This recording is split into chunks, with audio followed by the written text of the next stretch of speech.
राधे राधे मेरे प्यारे भाइयों बहनों माताओं व बंधुओं, आज अजा एकादशी के दिन मैं आपके लिए लाई हूँ श्री विष्णु महापुराण की कथा।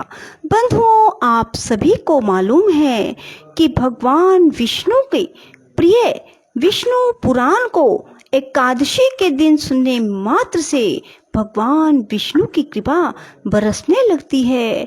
भगवान विष्णु अपने भक्तों पर असीम कृपा बरसाते हैं। जो भी मनुष्य अजा एकादशी के दिन भगवान विष्णु को प्रिय श्री विष्णु पुराण को सुनेंगे।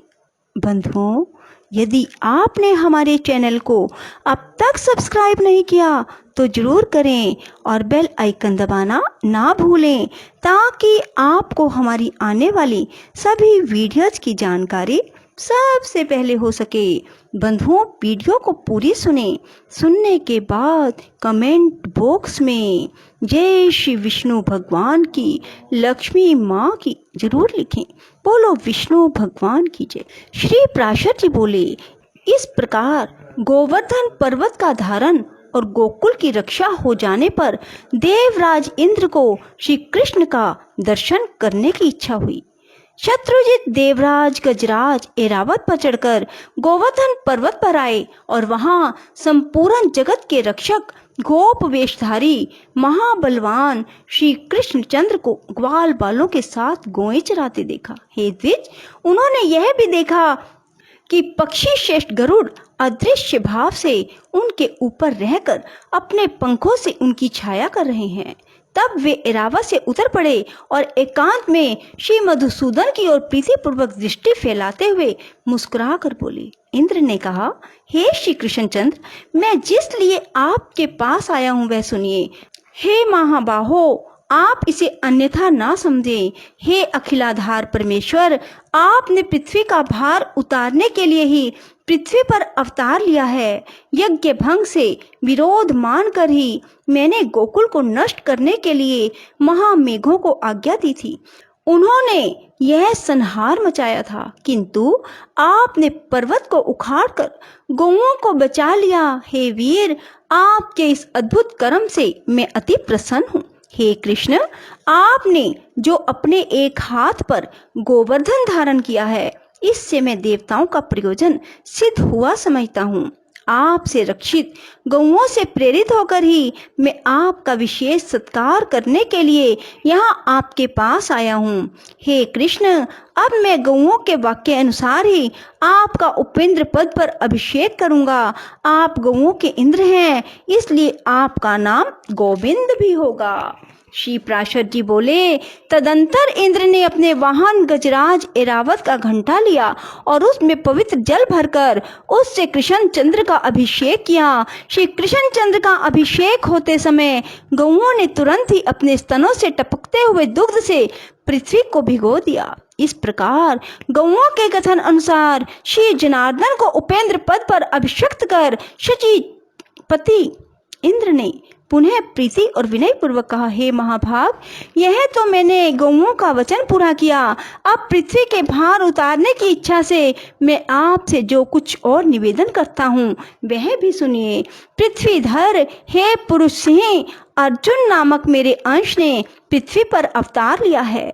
आप कृपा करके उसकी सर्वदा रक्षा करें। हे मधुसूदन, वह वीर पृथ्वी का भार उतारने में आपका साथ देगा, अतः आप उसकी अपने शरीर के समान ही रक्षा करें। श्री भगवान बोले, भरतवंश में पृथा के पुत्र अर्जुन ने तुम्हारे अंश से अवतार लिया है, यह मैं जानता हूँ। मैं जब तक पृथ्वी पर रहूंगा उसकी रक्षा करूंगा।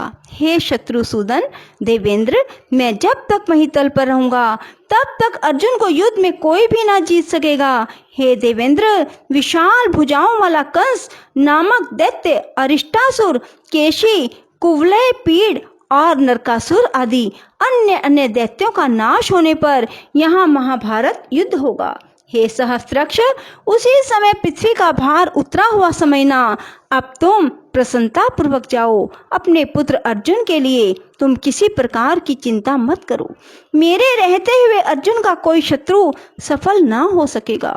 अर्जुन के लिए ही मैं महाभारत के अंत में युधिष्ठिर आदि समस्त पांडवों को अक्षत शरीर से कुंती को दूंगा।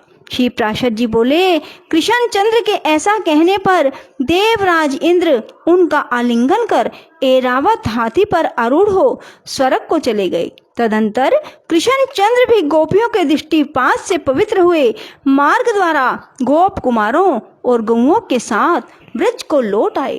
इंद्र के चले जाने पर लीला बिहारी श्री कृष्ण चंद्र को बिना प्रयास ही गोवर्धन पर्वत धारण करते देख गोपगण उनसे प्रीति पूर्वक बोले, हे भगवान, हे महाभाग, आपने गिरिराज को धारण कर हमारी और गौओं की इस महान भय से रक्षा की है। हे तात, कहाँ आपकी यह अनुपम बाल लीला, कहाँ निंदित गोप जाति और कहाँ ये दिव्य क्रम, यह सब क्या है? कृपया हमें बतलाइए। आपने यमुना जल में कालिया नाग का दमन किया, धेनु का सुर को मारा और फिर यह गोवर्धन पर्वत धारण किया। आपके इन अद्भुत कर्मों से हमारे चित्त में बड़ी शंका हो रही है। हे अमित विक्रम, हम भगवान हरि के चरणों की शपथ करके आपसे सच सच कहते हैं कि आपके ऐसे बलवीर को देखकर हम आपको मनुष्य नहीं मान सकते। हे केशव, स्त्री और बालकों के सहित सभी व्रजवासियों की आप पर अत्यंत प्रीति है। आपका यह कर्म तो देवताओं के लिए भी दुष्कर है। हे कृष्ण, आपकी यह बाल्य अवस्था, विचित्र बलवीर्य और हम जैसे नीच पुरुषों में जन्म लेना, ये अमेय आत्मन, ये सब बातें विचार करने पर हमें शंका में डाल देती हैं। आप देवता हो, दानव हो, यक्ष हो अथवा गंधर्व हो, इन बातों का विचार करने से हमें क्या प्रयोजन है? हमारे तो आप ही बंधु हैं, आपको नमस्कार है। श्री प्राशर जी बोले, गोपगण के ऐसा कहने पर महामती कृष्णचंद्र कुछ देर तक चुप रहे और फिर कुछ प्रणय जन्य कोप पूर्वक इस प्रकार कहने लगे। श्री भगवान ने कहा, हे गोपगण, यदि आप लोगों को मेरे संबंध से किसी प्रकार की लज्जा ना हो तो मैं आप लोगों से प्रशंसनीय हूँ। इस बात का विचार करने की भी क्या आवश्यकता है? यदि मुझ में आपकी प्रीति है और यदि मैं आपकी प्रशंसा का पात्र हूँ तो आप लोग मुझ में बांधव बुद्धि ही करें। मैं ना देव हूँ, ना गंधर्व हूँ, ना यक्ष हूँ, ना दानव हूँ। मैं तो आपके बंधन रूप से ही उत्पन्न हुआ हूँ। आप लोगों को इस विषय में कुछ विचार ना करना चाहिए। श्री प्राशर जी बोले, हे महाभाग, श्री हरि के प्रणय कोप युक्त होकर कहे हुए इन वाक्यों को सुनकर वे समस्त गोपगण चुपचाप वन को चले गए।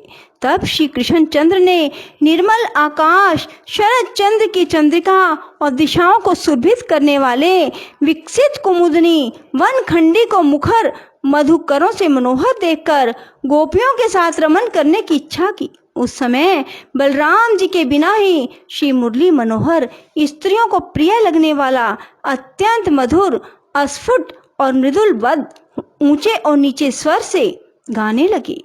उनकी उस सुरम्य गीत ध्वनि को सुनकर गोपियां अपने अपने घरों को छोड़कर तत्काल जहाँ श्री मधुसूदन थे वहां चली आई। बोलो श्री विष्णु भगवान की जय, लक्ष्मी माता की जय। राधे राधे, जय श्री कृष्णा। बंधुओं, यदि आपको हमारी वीडियो पसंद आए तो इसे लाइक करें और शेयर भी जरूर करें। धन्यवाद।